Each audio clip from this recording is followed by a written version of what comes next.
I'm Rip Esselstyn, and you're listening to the PLANTSTRONG podcast. Today on the podcast, we're playing a fun game where we'll be picking some of your hot topics and questions and then telling you whether you should axe it or stack it, meaning should you cut it from your life or should you add it to your life? And it's a new theme. I think you're going to love it a lot.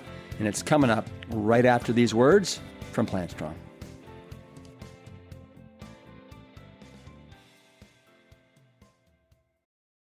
All right. I have a couple of insider announcements that I want to share with you today.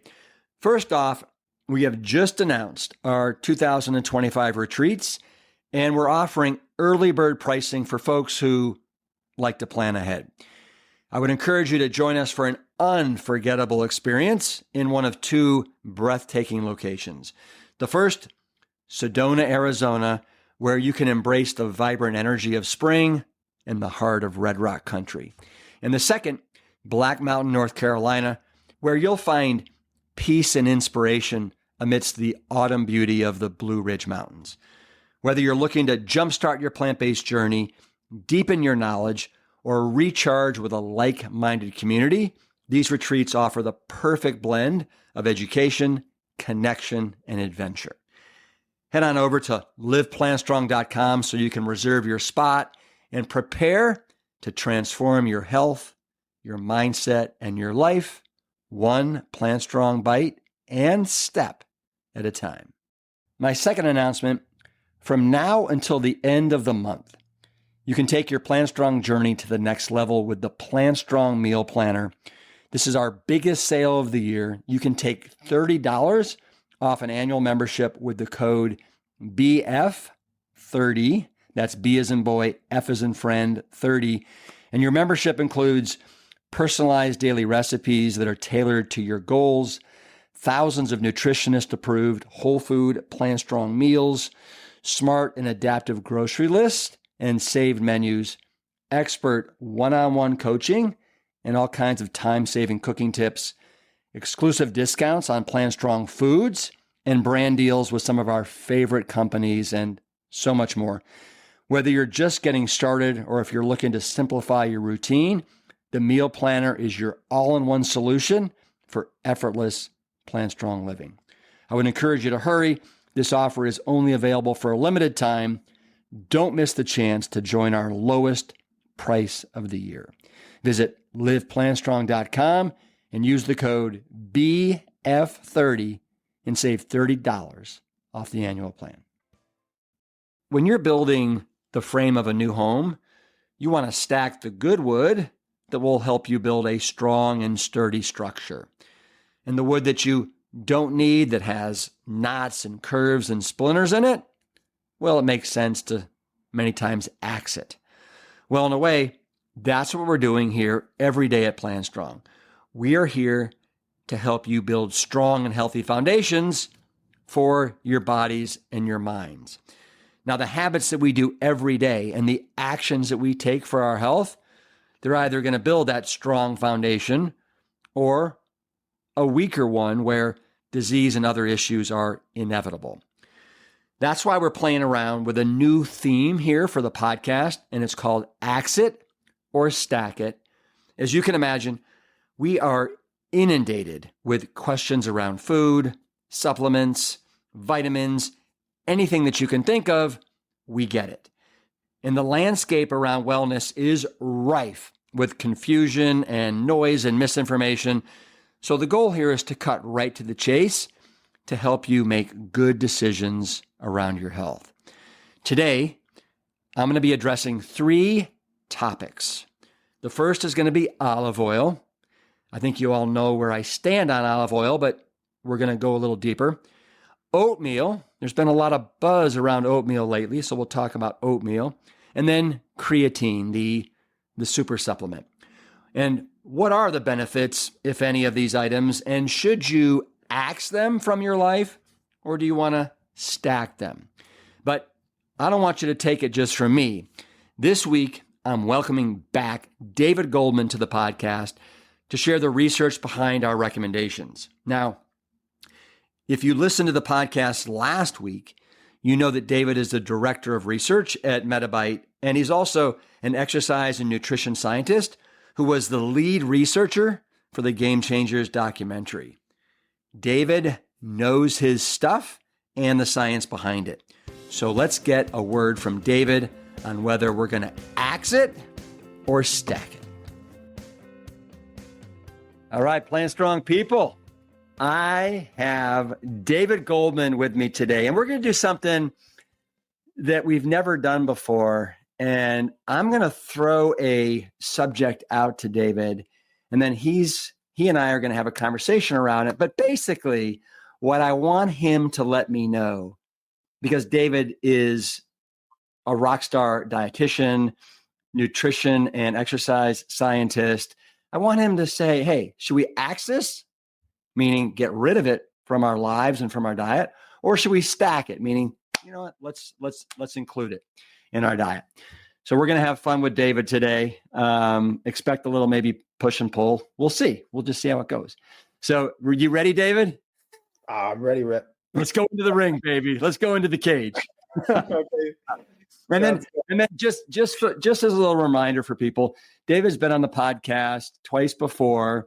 He also was the chief scientific advisor for the Game Changers documentary, which is the most watched documentary on the planet. So David he's a special human being in many ways, and I admire and respect him immensely. So David, thanks for being here. Oh, Rip, I almost believe that. Thank you. Thank you. So we're going to start with olive oil. And we just launched an episode with Dr. Monica Agrawal called Breaking Up with Olive Oil about her research in the Journal of the American Heart Association. But I love your perspective. You know, you are such a glutton for digging into the science and the research and the data. You know, you nerd out on that stuff, and I love that you do that. So let me just start out by asking you this question. David, do you personally consume olive oil? Oh, man. Okay, so I usually don't disclose my own eating because then people will compare it and they'll be like, oh, well, whatever. Anyway, the answer is personally, no, I don't eat olive oil. Okay. But that doesn't mean that it's not still a step in the right direction for so many other people who would otherwise be putting butter on their whole grain pasta. Right. So I think it's fair to say that instead of consuming or putting butter on your pasta or whatever it is, olive oil is a healthier choice than butter or Crisco. Yes? 100%. And just to nerd out for just 2 seconds, meta-analysis, 24 cohorts. I don't know how to pronounce the author's last name, but something like Neuschwander. I'm sorry if that person hears this. Found that when substituting butter with olive oil was linked to an 18% reduction in risk of dying early. So I just want to be clear, like the data are in, olive oil beats butter, no question about it.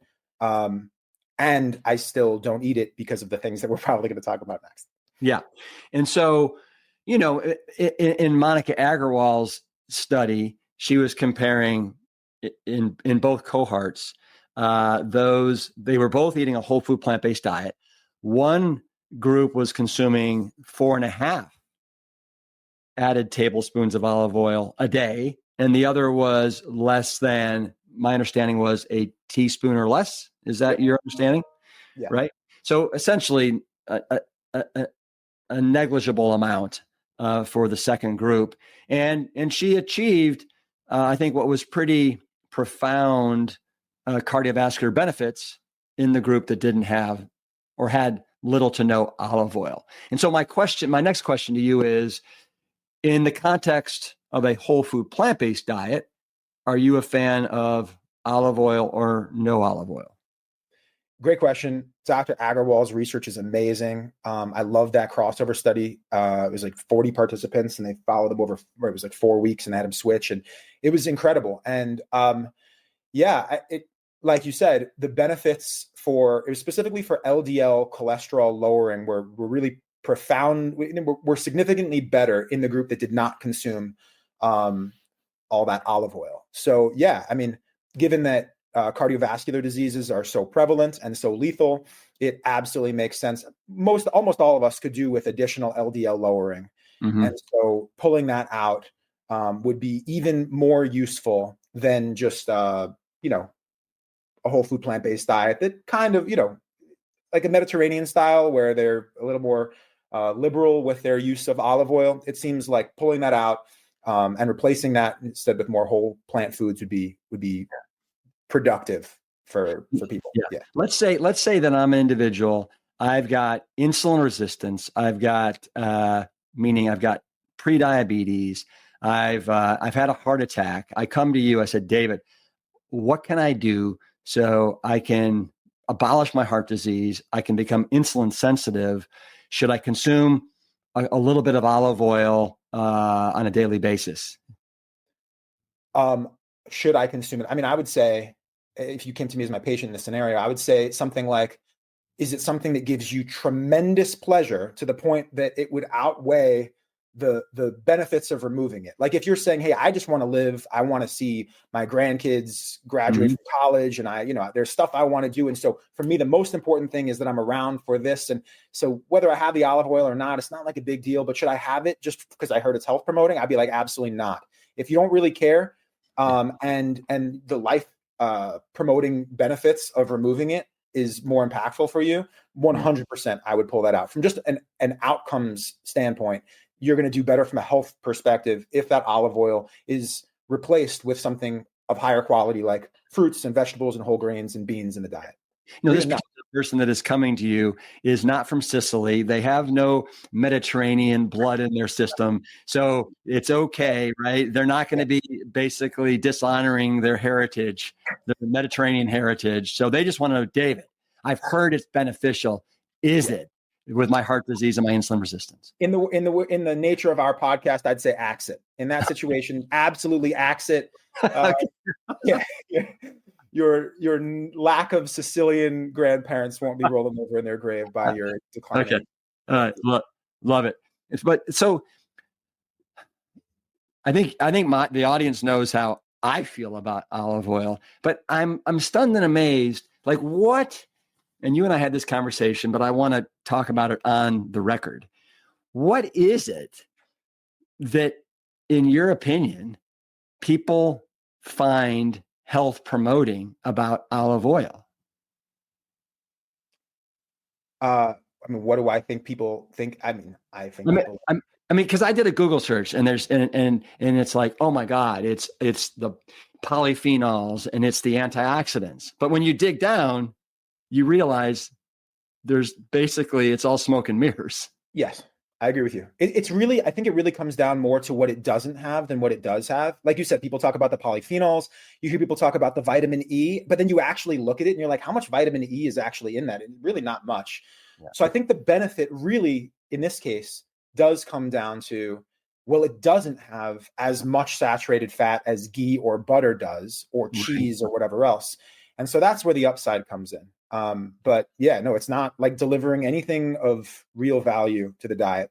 And the only reason I think why it comes across as protective in these larger studies is just that it's displacing something that is like far more really deleterious to our health. Yeah. So I want to just give the audience a little information, and then I'm going to move on to our next axe it or stack it subject. Sure. But I did a little research. And what I discovered is that, people always say, well, it's got antioxidants. Well, it really doesn't have any E. It has 0 C. It doesn't have selenium. It does have trace amounts of vitamin E. And I'm going to refer to my notes here so I get this right. But 1 tablespoon of olive oil, you're going to find 1.9 milligrams of vitamin E.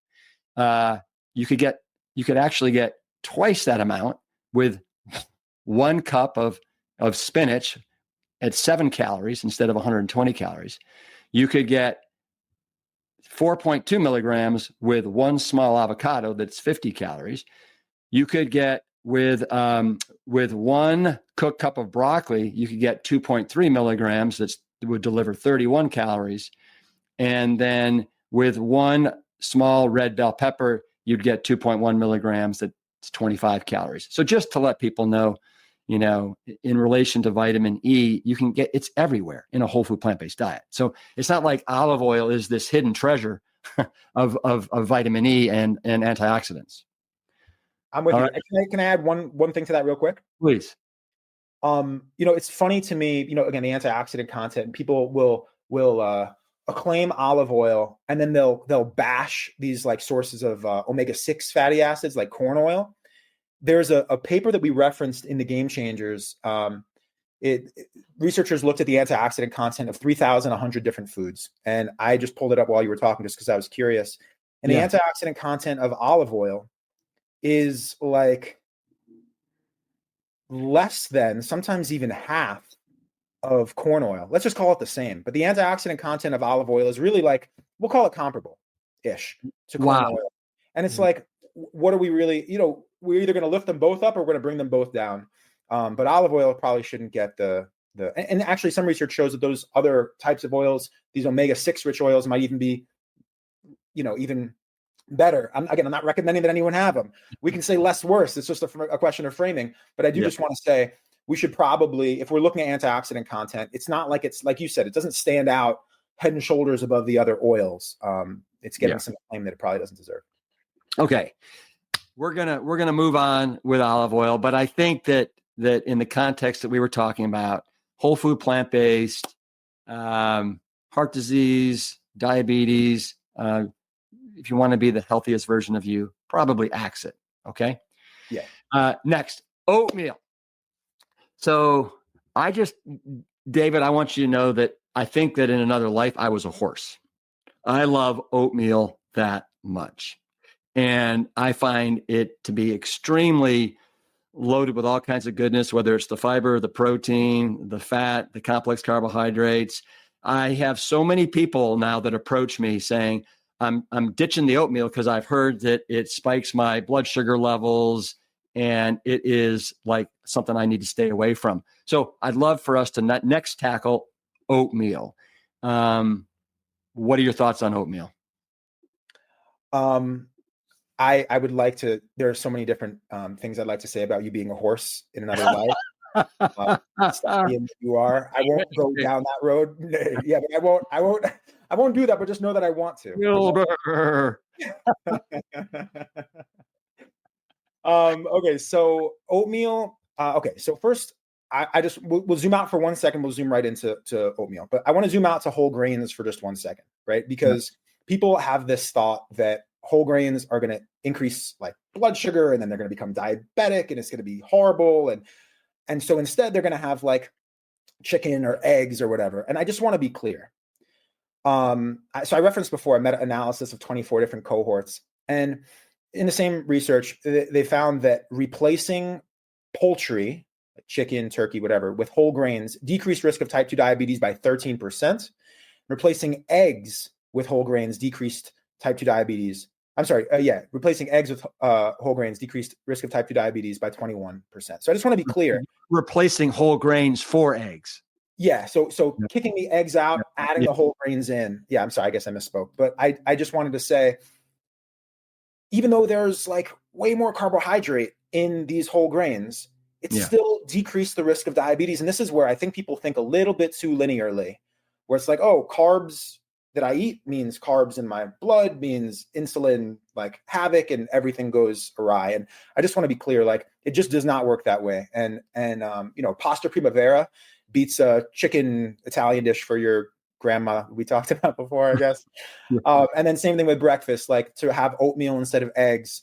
There's all these things people aren't even factoring in that are going to influence blood sugar, like and risk of type 2 diabetes, advanced glycation end products, all these things that I won't go into right now, but it's so much more than just does it have carbs or doesn't it? So yes, I want to say oatmeal and all other whole grains are going to be fantastic when we're talking about type 2 diabetes risk. And then if we just specifically look at oatmeal, meta-analysis of 10 randomized controlled trials. The author's last name is Musa Veloso.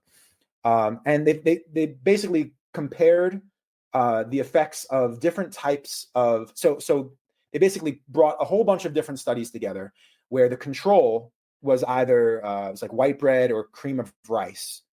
and they compare like that sort of stuff. And then they compare it against oat groats, thick oats, instant oats. And then they measured how much blood sugar and insulin rose after people would eat these. And the order went like this. It was like oat groats were king. Yep. Thick oats came next. And then instant or refined oats had the same effect on blood sugar and insulin as the control, which, like I said, was like white bread or cream of rice. So to be clear, again, we're talking about, blood sugar. We could talk about other outcomes too. But I'm a huge fan of oats. Every morning I make a massive instant pot of oats, and the less refined versions, the better, no doubt about it. I think. So I think I'd love to zero in on that for a sec. So let's go from the least processed to the most processed. And you kind of hit upon it, but I want to repeat it. So oat groats are kind of like the most kind of as close to grown as possible. Then steel cut oats. Then I think the old fashioned oats. And then you have the quick oats right. And so we're a fan, tell me if you agree with this. We're a fan of kind of the top three levels: oat groats, steel cut oats, and the old fashioned oats. Yeah, for sure. Right. And those are the least refined, and those are going to do a better job of stabilizing your blood sugar levels. Correct? Oh, and beyond that too. Yes, definitely stabilizing blood sugar. Also, it feeds your healthy, good gut bacteria. When you process and refine something so much, your body gets greedy and absorbs all of the nutrition, and we don't end up feeding our microbiome in a way that's really useful and does wonderful things for our brain, for our immunity, for all these other things. So yeah, I would agree with you 1,000%. The less refined we can get, the better. And so people understand when you eat, let's say I eat a bowl of steel cut oats or old fashioned oats, and I've got some strawberries on top and a banana, and I put it, I have a little bit of almond milk with it. It's not sweetened with anything, unsweetened. Typically, what kind of a rise in blood sugar should most people see? And is that, and I would imagine that's nothing to be concerned about. So if it raises 45 points, goes to 145 milligrams, is that fine? Yeah, people are really into these continuous glucose monitoring devices, these CGMs, and they can be really, really useful in like, for example, patients with type 1 diabetes. But there's now this huge wave of people who are using them who don't have diabetes, and who I think are going to drive themselves pretty nuts using this and tracking how their blood sugar responds to certain meals, but not others. It would make you think that bacon would be like an ideal meal because your blood sugar doesn't rise quite so much. I think what really matters so much more than like, how did my blood sugar rise from this single meal is, how did it look across the entire day? That's called a 24-hour area under the curve, where you can see more globally how it looks. And then even better, we can also look at, A1C levels that are over a 3-month period. And really, I think that if people are tracking and really,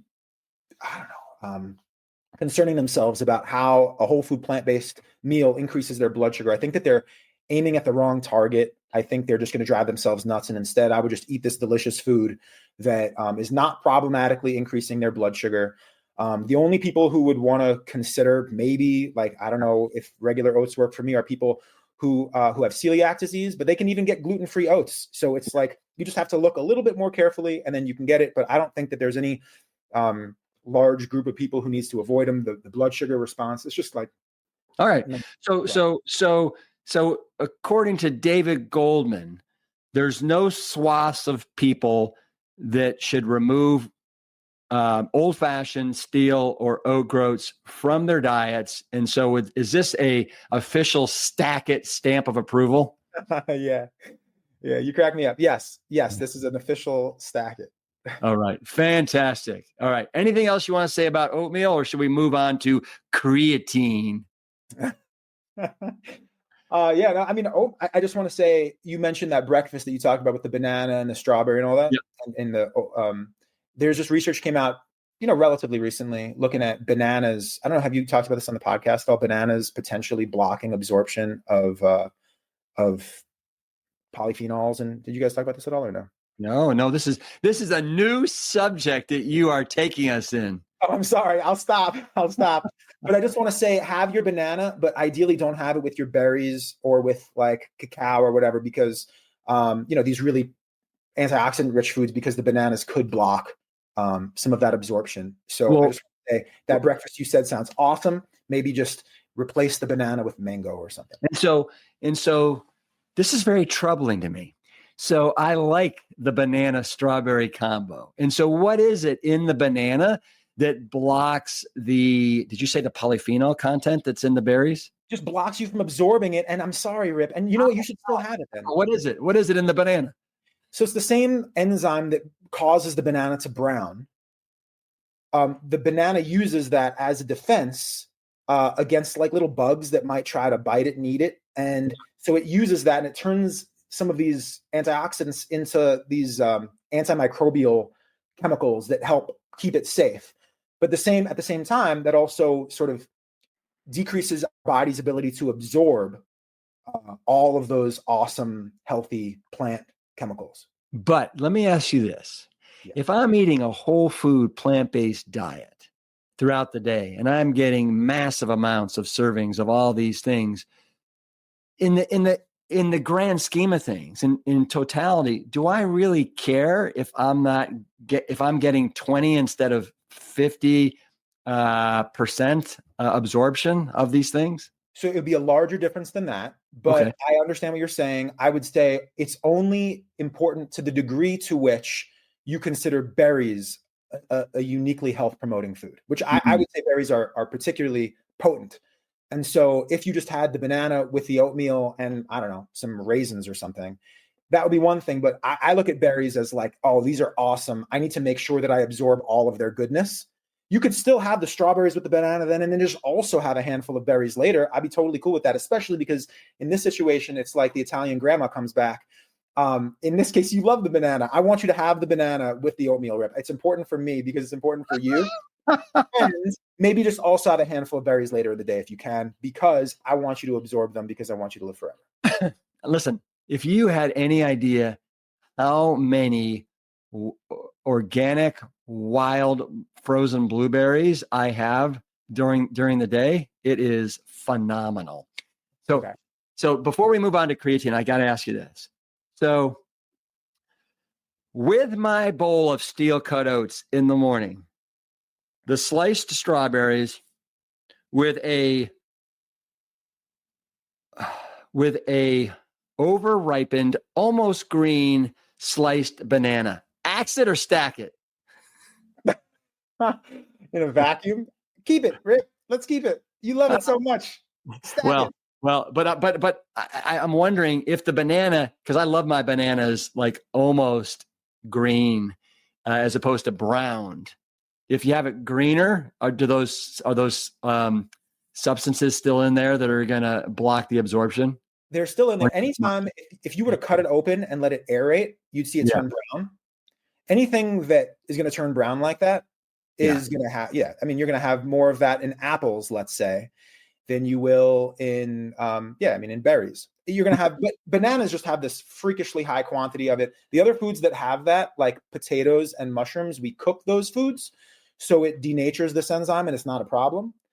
But yeah, I really like, given how much you love this meal, Rip, there's not a chance. I'm not going to axe this if you pay me $1 million. All right. So we're going to stack on the banana. Yeah. All right.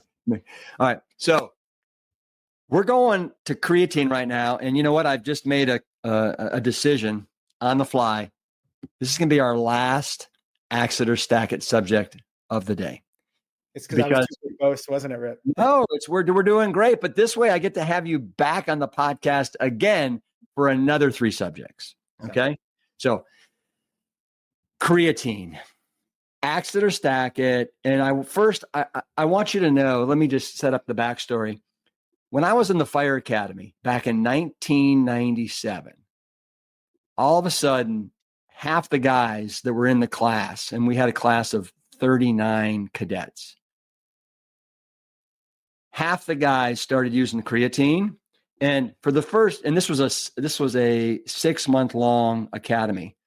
For the first 2 months, every morning we have to run 2 miles around the track, and it always would turn into a race, right?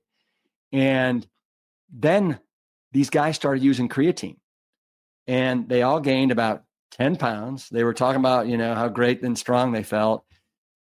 And then on these 2 mile runs, they would all start cramping up. And I was like, God, I'm never going to touch creatine. And I have no idea how many grams, they were taking a day or milligrams, whatever. But that was my first introduction to creatine in 1997. And then lately, I've heard so many people talk about how they're doing like 5, 3, 7. Is it grams or milligrams? Help me out. Grams. Thank you. Grams a day. I've heard that it's good for brain health. It's good for heart health. It's good for performance health. And so I want to come to you to get the skinny on creatine, because I'm considering trying it for a month just to see what happens. So what is it? And let's start with that. What is it? So creatine is a compound made up of 3 amino acids, methionine, arginine, and glycine. And it basically regenerates energy. So in the form of ATP, right? We learned that in like high school bio. This is like the basic unit of energy. And so creatine helps us create more ATP, more energy rapidly. And that's used mostly for our muscles and also to some degree for our brain. And that's because we store carbohydrate in our muscles. It's mostly in our muscles and our liver. There's also a little bit in our brain. And so, yeah, I mean, there's research looking at it for brain function and for athletic purposes. So for the brain, there's a systematic review, 6 studies. They looked at nearly 300 people, and they found that it may improve short-term memory and reasoning, intelligence, and such in healthy people. There's more conflicting results for things like long-term memory, spatial memory, word fluency, reaction time, mental fatigue, things like that. So yeah, I mean, it seems interesting and promising potentially for brain function. As far as the athletic piece of this, there's a position paper from the Journal of the International Society of Sports Nutrition. And yeah, I mean, their conclusion was, yeah, it really does help for these athletic purposes. And again, here, there's also a systematic review. There's a systematic review of 23 studies looking at folks under the age of 50, although there's also research in older people too, showing that people who are taking creatine are going to, on average, they'll add about 10 more pounds of upper body strength, about 25 more pounds of lower body strength. Wait, explain that. You mean 10 more pounds as far as if they're lifting weights? Yeah, think of like bench press. Okay. Make sure you're not going to gain 10 pounds of muscle weight on your upper body and 25 on your lower body. Okay. Definitely not. Just the strength we're talking about. Yeah, although lean mass will increase too, because very quickly, because it will sort of pull water into the muscle. The muscle itself will actually swell. So yeah, I mean, you'll just look more jacked. So are most people, when they do creatine, do they gain a little bit of weight? Yeah, for sure. And then I published a paper on this in the International Journal of Disease Reversal and Prevention. A lot of people or prevention or reversal, I don't remember, but it basically, people thought because this is found in animal foods, not in plant foods, even though our bodies can make it, by the way. But people thought that, and I think a lot of people still think that if you're following a whole food plant-based diet that doesn't contain any creatine, you're at a disadvantage, because people are eating omnivorous diets are eating that creatine, and so they're going to be able to perform better. And basically, this paper that I wrote was saying, no, it's really just not the case. There's no good evidence to suggest that. If anything, the evidence suggests it's a wash in terms of creatine adding this extra bonus. So I just want to say, yeah, it's like, yes, it helps build strength and size. It can be useful for some, but not all outcomes regarding the brain. And yeah, I mean, there are a few other potential upsides for it. Like if you have great B12 stores, because you're taking your vitamin B12, which you're supposed to do. And if you get enough folate from eating, leafy greens and beans, some people still will have elevated levels of homocysteine, which is a problem for cardiovascular diseases. And so research shows that taking even just a small amount of creatine, like a gram a day, can drop homocysteine levels significantly. And so for people who have hyper homocystinemia, you'd see this in a blood lab that your doctor had ordered. Then in those cases, taking a gram of creatine a day could have some value. But I don't think most people need it. I think it's interesting and could be useful for athletes for sure. For the majority of folks, I don't think there's really any compelling reason to do it. So is there any research with creatine showing that it helps with longevity? Like where you would live longer if you were taking creatine? Longevity, health span, yes. I haven't even seen any research that was designed to look for that. I mean, there would be so many confounding factors, right? Because if you were to, let's just follow a group of people long into the future and see, 15, 20, 30 years out and see the people who take creatine live longer or less long, it's probably going to be confounded pretty hard with those are probably people who are going to exercise a lot more. Mm-hmm. And they're probably more likely. And so that exercise is going to make this get a little confusing. Sure. And they're also going to be eating differently. I'm sure they're going to be less likely to smoke. So I haven't seen any research look at this. And so if someone were to say, it helps you live longer, I'd be really interested to see what evidence they have to support that claim. Good point. I've heard it's the most researched supplement on the planet. Is that your understanding as well? For performance specifically, or for anything? Just in sum total, I've heard that creatine is the most researched supplement. Well, I mean, honestly, I haven't. I can't speak to that intelligently. It would surprise me. I would not be surprised to hear that it was the most researched athletic. Right. Maybe protein powder, I would think, would be more researched in the athletic domain. But again, I really don't know. I cannot speak authoritatively to that. But I would also think that for other purposes, I don't know. I think like vitamin supplement or something would have been more researched. But again, I really don't know. Yeah. So if somebody is considering taking creatine because of everything they've heard about it, would you say that it's a safe supplement? And are there any side effects that are deleterious that you're aware of? I would say, and this is the annoying disclaimer that I have to give, but you got to say it, definitely talk to your health professional before taking any new supplement, like creatine. I know that there are certain contraindications like kidney disease and high blood pressure and liver disease. So again, definitely check with your medical doctor.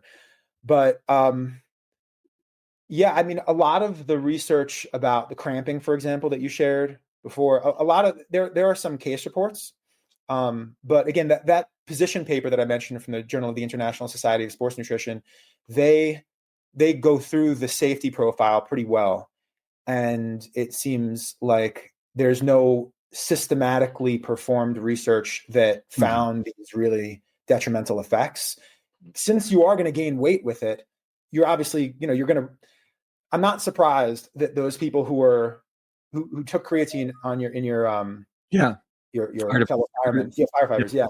I'm not surprised. I mean, if you gain 5 pounds, whatever, of water weight, that's not going to be helpful for a long distance athlete. You were involved in triathlons too. Like there are certain sports where this would be counterproductive, I imagine, and certain sports would be helpful, like professional football versus a long distance runner. So I wouldn't just say everyone should go for it. I would say that it's the sort of thing that you would take on a case by case basis, and that the default would be probably don't take it. And then if you have some, performance oriented goal that would warrant it, go for it. Now, am I allowed to ask you if you're taking creatine? Yeah. So you can totally ask. I actually do have hyperhomocystinemia. My dad has it too. And I have my vitamin B12 levels are fantastic. I measure this through something called MMA, methylmalonic acid. And my B12 is great. I get tons of folate in my diet. I don't have like MTHFR or one of these conditions that would make it hard for me to get the folate that I'm consuming to actually absorb it and use it. So yeah, I do take it. I take a gram a day, and it's true. My homocysteine levels dropped like a rock. So that's why I take it. If that was not the case, if I didn't have hyperhomocystinemia without it, I wouldn't be taking it. Mm-hmm. And I'm sure that if we have any listeners that are interested in trying creatine, are all creatines the same, or is there a benefit to doing your research and knowing what kind and who the company is that you're getting your creatine from? Yeah. So there's a certification called NSF, and basically is a way of assessing whether the supplement has what it says it has and doesn't have stuff that it isn't mentioning, because oftentimes, people will lace supplements with all sorts of things. Sometimes they won't even include the active ingredient, or they'll have small amounts of it. And so I would consider an NSF certification. And then also there's like consumer labs and consumer reports that actually do these independent testings of these supplements. And so I would check out consumer labs or consumer reports. Remember that NSF. And then in terms of the actual type of creatine, creatine monohydrate is the most widely studied form of it. And so I would aim there rather than at a more expensive, less tested form like creatine ethyl ester, or there's all these other kinds, and it's just not necessary. So yeah, monohydrate, NSF, and then consumer labs or consumer reports for sure. So in summation with creatine, where do you stand as far as, are we axing it or are we stacking it? I don't know, Rip. I mean, like, you got to help me out with this. If you are a college football player trying to get the extra edge so that maybe you can get drafted into the NFL, and you're like, hey, I want to do something that's pretty safe. I don't want to take anabolic steroids or anything like that, but I really do want to stack the odds in my favor of making it. I would say, yeah, definitely go for it. If you're, I don't know, my dad, who just wants to be healthy and happy and have a good quality of life, doesn't care if he, my mom isn't going to care if he flexes an extra inch of bicep. I'd say, Dad, you can probably skip it. What about, so it's funny because I knew we were going to be talking today, and I was at swim practice, and I'm swimming with some of these ex-Olympians, right? Gold medalists, actually, Clark Smith. And he was telling me how he takes 5 grams a day. He said it's amazing what it can do to give him that extra little percent when he's in the weight room or swimming. And he said he can go like an extra, maybe, I don't know, I think he said like 2 or 3%, where otherwise you'd give out. And then another guy was saying, oh yeah, you definitely, Rip, want to get at it. He's like, I feel like my brain, I can just think much clearer. Now, I don't know if it's a placebo effect or what. And so I'm just like, anyway, I think where my takeaway with creatine is, I want to try it. I want to see how it helps me. Obviously I perform at a high level still just about every day. So I want to see if it helps me in that realm. I'd love to see what it does for, my brain. And then does it do anything for energy, or absolutely nothing? Like, do you feel like a little bit better during the day? I mean, I don't really need to. Yeah. I mean, I'm very, very, very wary of the placebo effect. I mean, in terms of feeling better, I'm like on hypervigilance, where I'm like, but is this really what I feel, or is this just what I think I feel? And what if I took a sugar pill? Would it work the same? So I'm like the wrong guy to ask about that. I don't notice any difference, but I don't notice any difference from anything. I'm like just cold and distant with that. But I do want to say, in terms of the swimming, I just pulled this up.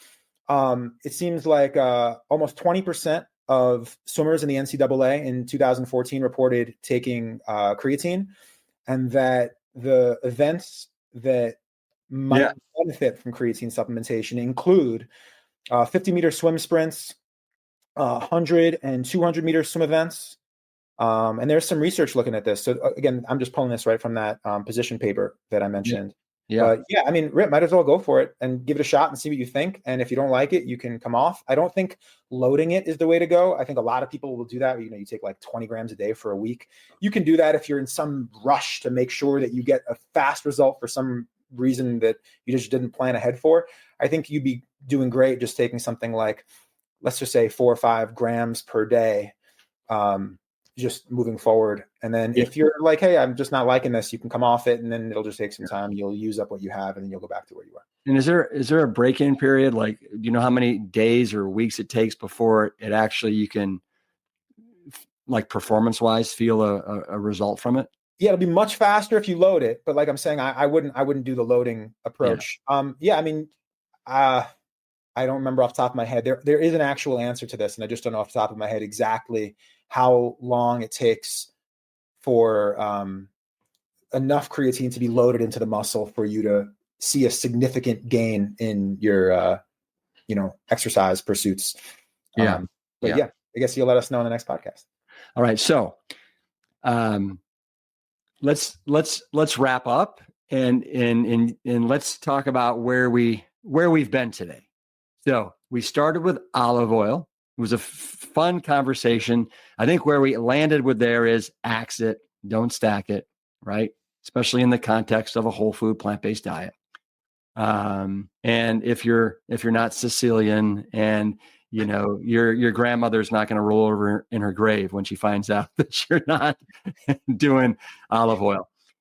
Next, we talked about oatmeal, more of the unprocessed, the oat groats, the steel cut oats, the old fashioned oats, and I think that the resounding yell that I heard there was stack it, don't axe it.